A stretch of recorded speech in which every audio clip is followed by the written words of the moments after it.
What has been the most rewarding thing you've experienced here?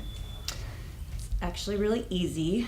One of the highlights of my career was there was this situation that happened, oh my gosh, maybe 10 years ago, and it was with this window company that had closed. They were called Republic Windows and Doors. They were out of Chicago. They closed. It was like a really crazy situation, just absolutely crazy. And I remember, so I have kids, they're older now, but they were younger, and I worked from home.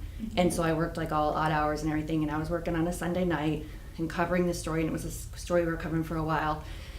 And I just started like uncovering some things, and Penny, who you guys know, she kind of helped with us, and we found something, and we started emailing each other late on a Sunday night, and we're like, wait, is this what I think it is?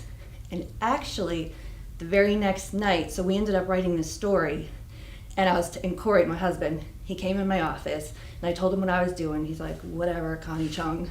and he literally was like, didn't care. Next night was Monday night. We went out to dinner.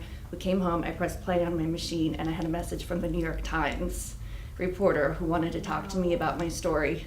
And then I was actually quoted in the New York Times. And then somebody we know in the industry, he actually called Deb and was like, I just read Tara's name in the New York Times about this Republic story. So that is like, I'll never forget it. I still have the New York Times article. I'll just never forget it. It was the highlight. It was pretty cool. And then my husband, all of a sudden, is interested. And he comes in, he's like, oh, so what happened?